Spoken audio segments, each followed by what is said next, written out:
Hey, and welcome back, guys, for another DCS tutorial. Today we're going to go over the SPI, or Sensor Point of Interest. The Sensor Point of Interest is a way of marking a location with your sensors to use as a reference point or a target descriptor, basically, to use to either navigate or deliver weapons to that particular point. Basically, it's our targeting system and our navigation system all kind of bundled into one convenient little mark. And I'm going to explain to you the basic concepts of that today, as well as show you how to use it. It's kind of a complicated and clunky concept to grasp initially, but once you understand all of the rules and concepts behind it, it's a pretty straightforward thing, and it's also an extremely vital and essential piece of knowledge to have. It's basically the way you engage targets with the A-10. So let's hop into the pit and get started.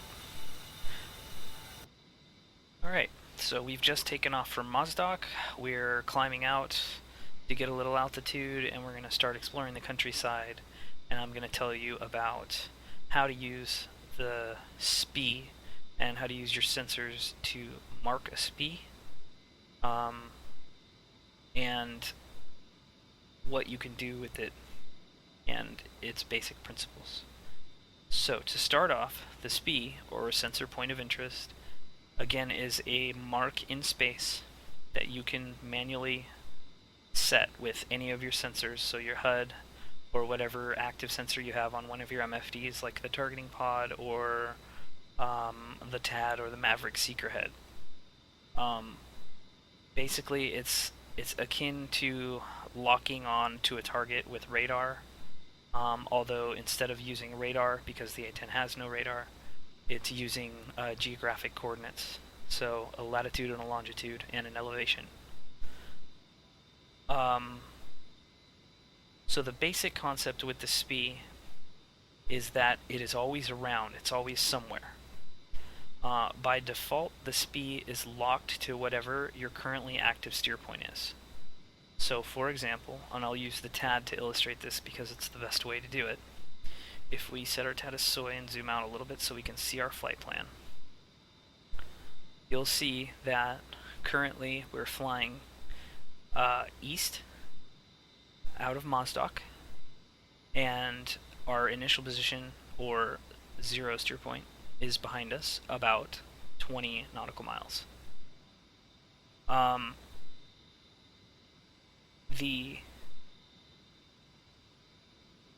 You'll see a small white icon inside the steer point box. That is our SPI marker, or sensor point of interest, and that is linked to obviously a geographic position, so wherever it is set on the world, it will show up on the map in that position. But currently, as I said before, by default it is locked to our active steer point. So if I use my DMS switch and move steer points, or change the active steer point, you'll see that the SPI marker follows the active steer points. So here's 2, there's 3, there's 1, there's 2, there's 3, there's 4, and there's 5, and you'll see the SPI goes directly to each one. So that's an important concept to remember, is by default your SPI is locked to your steer point. You can currently see on the HUD our steer point marker just to the left of our flight path marker. It's currently a small square, and it says that our current steer point is 180 degrees off of our nose, so it's behind us, and it's 24 miles away. And you'll see that our TAD echoes that. We've just gone outside the 20-mile ring, and it is directly behind us, and we are flying. Well, we're flying east, but it is 180 degrees from our current heading. So the reason I mention that is because that navigation information, that turn 2 heading, and that range is linked to your SPI. So if we were to move our SPI somewhere other than the steer point, you would actually see 2 markers on your HUD. You would see a small square with your navigation information, or possibly a diamond. It depends on what sensor you use. But the main thing is you would see a separate marker with the steering and range navigation information on it. And then you would see a standard steer point marker, which is a circle with a line coming out of it. Now the steer point marker would still be pointing to our currently active steer point, but all of our turning information would be locked to our SPI. So the SPI is what is giving us all of that information. That's an important concept to remember, because once you've set your SPI somewhere other than a steer point, it's always good to remember to, when you're done attacking or done using that SPI, to return it to your steer point, so you can keep that navigation information, as well as just not get confused between flying to your SPI versus flying to your steer point. So the other part of this concept that I want to tell you about is that the SPI is related to whatever sensor you set it with. So what I mean by that is you can use various sensors to set your SPI. You can use the HUD to set a SPI with the target designation cursor, which is that little square we see moving around right now. I'm slewing it around with my slew controls. We can use that to set a SPI. We can use our TGP to set a SPI. We can use our TAD to set a SPI to a limited degree. We can also use our Maverick Seeker Head to set a SPI. So, that said, wow, we're getting up higher, aren't we? That said, the ability to set your SPI with those various sensors is going to mean that once you set your SPI with a specific sensor, it is tied to that sensor. And it's tied, to either the target designating cursor on the HUD, or the center of the crosshair on the TGP, or the cursor on the TAD. But it is set to that particular, it's tied to that particular sensor. So if you move that sensor again, your SPI is going to move with it. So that's something to keep in mind when you're trying to target something. If you accidentally move your targeting pod when you're trying to target something with pod, your SPI is going to move wherever that targeting pod is looking. Or if you're flying around in circles, in a mountainous area, and a mountain gets in between the line of sight from your targeting pod and the target, that SPI is going to move off that target and onto whatever it's pointing at, so the backside of a mountain or whatever. So keep that in mind as well, because that can really screw you up if you're not paying attention, and it'll really mess up your bomb drops and weapons deliveries. Now, the reason we set SPIs is because we need a reference point, as I mentioned earlier, to use to either navigate or deliver weapons. And I'm going to concentrate on the weapons delivery aspect of that, because I've sort of already covered the way it applies to navigation. So we're going to turn around here and start flying back towards Mazdak, and I'm going to show you how to set your SPI and why we're going to do this. So again, to facilitate weapons delivery, we have the option to set a SPI. There's several different reasons why we would do this, and there's several different advantages to doing this. For the first reason is that for CCRP deliveries of bombs, constantly computed release point, or continuously computed release point, that is the way we designate where on the ground we want our bomb to hit. And the computer in the aircraft uses that information to figure out a weapons release solution, and to tell us where to fly to and when to drop the bomb. So it's basically the reference marker for our target. It's also a really easy way to get your Mavericks on target. because your Mavericks are usually such a pain in the butt to see anything with because they have such a low quality sensor in their seeker head, we can use the TGP, and I'll show you how to do this right now, to find a target. Let's say there's a target we want to find in here. Wow, that looks good. There's a big building with a smokestack right here. So we'll slew over that, and we can use our TGP to set a SPI, and then we can switch to our Maverick and give it a command to look at our SPI. And you'll see that it automatically zooms to where our SPI is on the ground. And it's pretty hard to tell because it's such a bad resolution, but there's that smokestack. And then we could lock it up and fire the Maverick if we wanted to. So the SPI is a really useful tool for weapons employment. It's a vital tool if you want to use any kind of CCRP delivery for bombs, and you'll be using that on a lot of things like GBU-12's laser-guided bombs, and it's the only way to deliver accurately a GPS-guided JDAM like a GBU-31 or a GBU-38. In that particular situation, it's the same idea. It's still designating the point on the ground where you want the bomb to hit, but it's also feeding those GPS coordinates to that GBU, and that GBU, once it leaves the rail of the aircraft, it's got those coordinates in its brain, and it's going to fly itself to those coordinates. So that's how we give our guided bomb a target, is using the SPI. So with that said, those are a couple main functions of why you would set a SPI.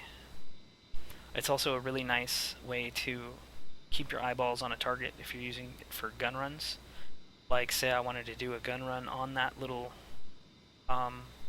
smokestack down there, factory building, whatever it is, and I was doing some heavy maneuvering to maybe avoid AAA or something like that, and I needed to keep my eyes on the target, instead of having to have your head swiveling around, looking out the window, trying to track a target and not crash into the ground at the same time.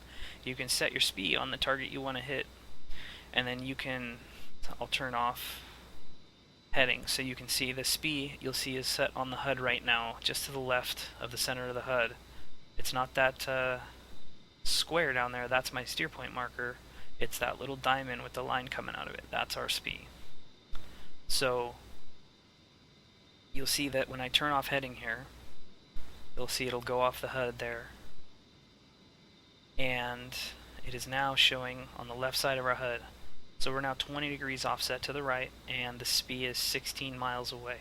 So now I'm maneuvering around trying to jink that AAA and get my guns on target.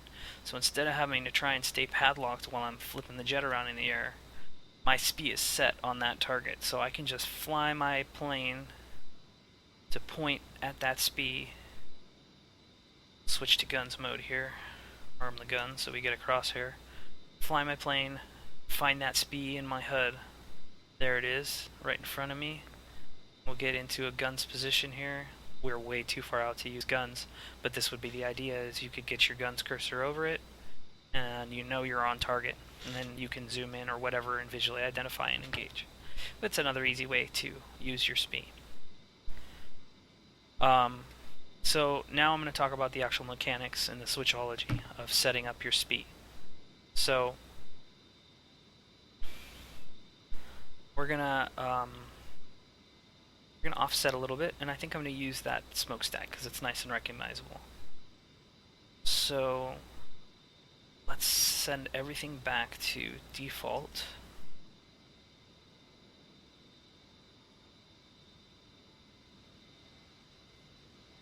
And we'll turn out here and come back in, and I'll show you the different ways you can set your SPI.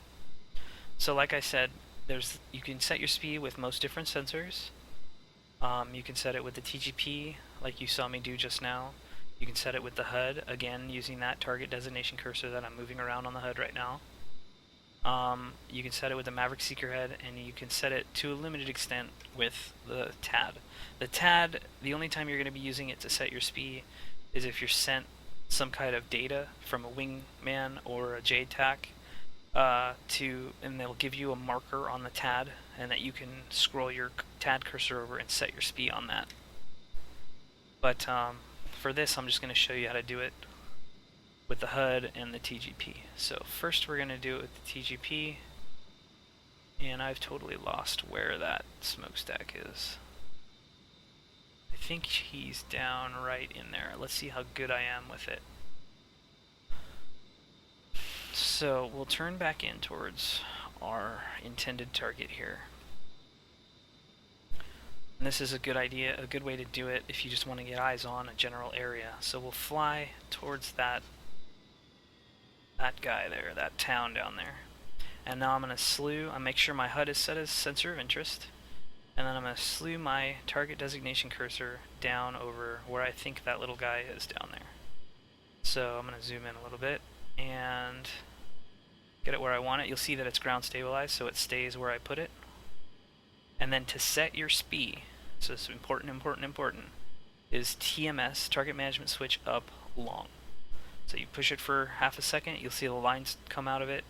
It's now set as our SPI. You'll see that our steer point marker up there on the right hand corner of our HUD is pointing to the steer point, but there's no navigation information because now the SPI is in a different place. We'll turn off the target here so I can illustrate to you what we just did. The rough thing about the SPI is there's not a lot of visual cues as to, oh, I just set a SPI. It doesn't blink at you, it doesn't say SPI set, anything like that. You just have to know what to look for, like the separate SPI marker on the HUD, which we can't see right now. There it is, up on the right hand side. So there's our steer point marker, and there's our SPI marker. And you'll see on the TAD, you'll see that is no longer, even though I have steer point 0 set as my active steer point, you'll see that my SPI marker is now moved to where I set it on that target. So hopefully I picked the right target. I couldn't really see. But the nice thing is, again, now that we have our SPI set, we can use that SPI as a marker for whatever we need it for. We can use it as a marker to drop a bomb on. We can use it as a marker to get guns, visual acquisition, so we can kill something with guns, and we can also use it to get all of our other sensors to look at it. And that's where the China hat switch comes into play. So this is sort of sensor specific, but it's an important concept and it's part of the SPI concept, so I'm going to include it in this tutorial. So we'll turn around and get back on target. So now I know my target is somewhere in this little block of buildings over here. So we will fly around a little bit, and then what I'm going to do is I'm going to use my China hat switch, and I'm going to push it China hat forward long. So long press forward on the China hat switch. And that's going to tell the aircraft that I want to slew my sensors to my SPI. So you'll see that my TGP currently is bore-sighted. It's just looking straight out in front of the aircraft. You can always tell which way your TGP is looking by the dot.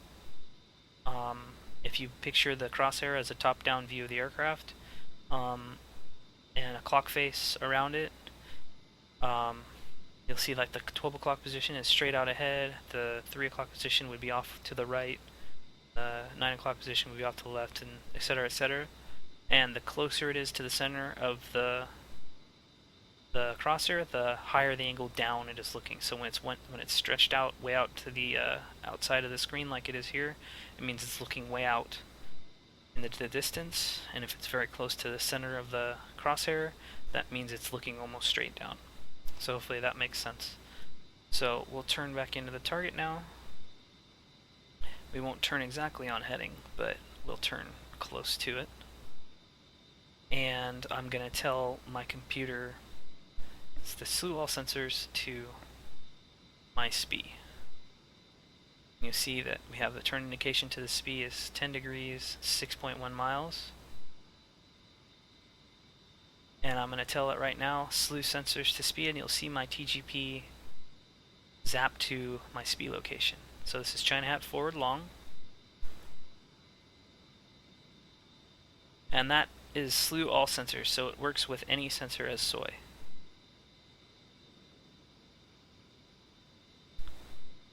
So now you see my crosshair is looking at my SPI, which is almost right on that smokestack building. And now we can set the TGP as soy and do whatever we want it to do. We can get it a good place to shine a laser on it so we can drop a GBU 12, or we can offset again and attack it with a GBU 38, or we can attack it with guns. But the main thing is now we have our SPI on a target. So now the aircraft knows, you know, this is a point of interest. That's what the whole acronym is about, sensor point of interest. This is our point of interest. This is what we want you to be looking at, aircraft.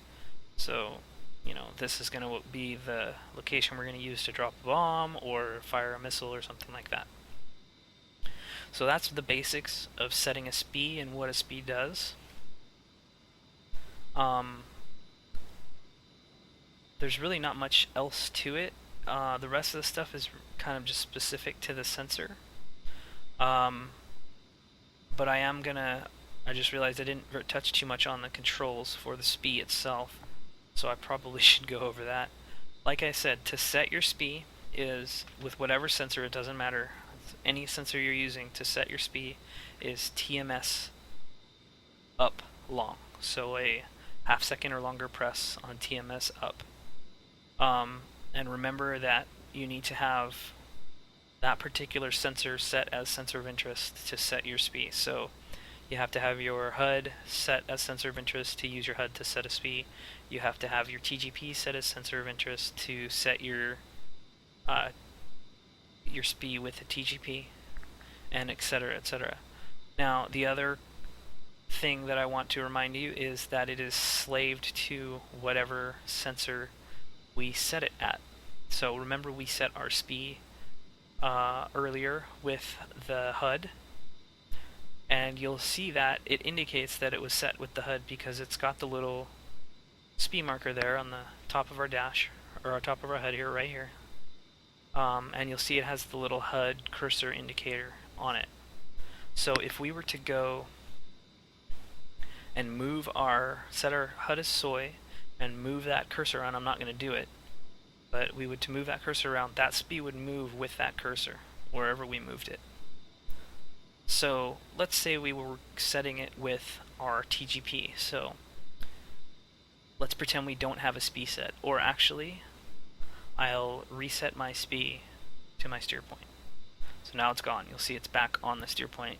That's the steer point marker. It's on, you can see on the TAD, it has reset itself back to the active steer point. And the way I did that was TMS down long. So anyways, let's say I wanted to set my SPI with my TGP. I find the target that I want, confirm that's what I want to do, and I do TMS, make sure the TGP is soy, and I do TMS up long. Just did it just now. See, there's no indication on the HUD at all or on the TGP that you've set a SPI. But if you look at your TAD, you see that the SPI is now moved, and it's also locked to the small green diamond, which shows your TGP line of sight. And if we look at our HUD, we have our steer point marker again, and we have our SPI marker again. But now our SPI marker is indicated with a tiny diamond. And that is because we've used our TGP to set the SPI. So it's saying that diamond means that it's the TGP. So wherever that diamond is on the HUD is the line of sight of our TGP. So if we put it right in front of us, obviously that means we're pointed at the SPI, which means the TGP is pointed directly out in front of us. And you'll see that little diamond move. There it is on the ground there. You'll see that little diamond move around in front of us. So now if I was to slew that around, let's zoom out a little bit, and if I was just to slew that around, you'll see that diamond move. See how it's moving now? Because I'm slewing it. So that diamond represents your TGP line of sight. And it's also representing your SPI because we've set the SPI with the TGP, so they are locked together. And that applies for all the sensors, the Maverick Seeker Head, the HUD, TGP. So that's an important concept to remember, because remember I said if it moves or if it gets blocked by another piece of terrain, or you move it on, without trying or without meaning to, that SPI is going to move with it. So keep that in mind. So again, TGP or the TMS switch is how you control your SPI. With an active sensor, you find the target you want with however that sensor works. You press TMS up long to set your SPI. And then if you want to return your SPI to your steer point, to its default position, you press TMS down long. So a half second press down on TMS.